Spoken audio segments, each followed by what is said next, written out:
And thank you for stepping up to do this. Here he is, Rob Spirko. Thanks.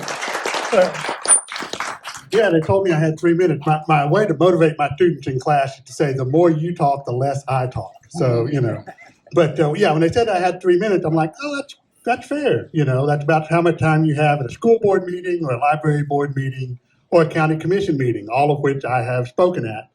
And most of those against book banning, which is why I got into the race. My opponent, Chris Pass, is one of the Awake 21 members and one of the architects of that movement.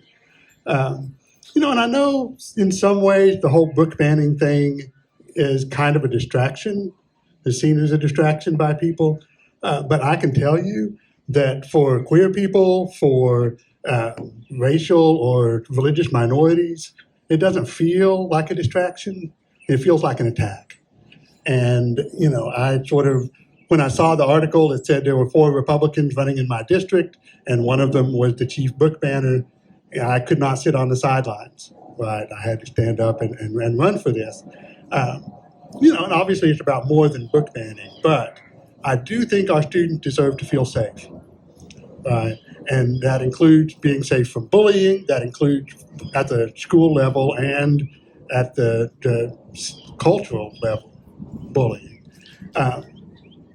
And it's not books they need to be safe from, right? It is over-testing. It is that feeling of being bullied. It is the anxieties and stresses of society these days, right? We need to prepare them for that. And we can only do that if they feel safe and secure and accepted, right? What they need to be protected from are substandard funding for schools. When the vouchers take that money away, for instance. They need to be safe from the roof falling in and black mold in the schools, right? All these things which are not big culture war sexy issues, but are actually super important to the day-to-day operation and just the success of these students, whether they go into the trades, whether they come to college, right? And I will just say, I see them, I'll just say they seem traumatized, I'll be honest. What a lot of those pressures that are coming in from outside, all this distrust that's being heaped on the school system against teachers, against administrators, leaves a mark, I think.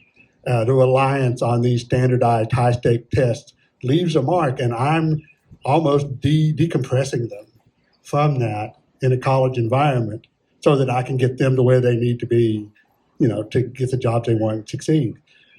So I take this very sort of personally. Obviously, I've had kids who went to Walland and Heritage Middle and Heritage High, and that was a few years ago, and it's more pressure now, I think, because I see them every year as freshmen, as 18-year-olds coming into my classes.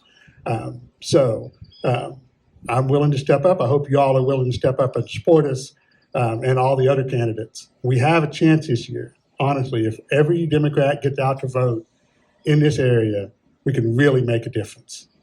So thank you all. I appreciate it.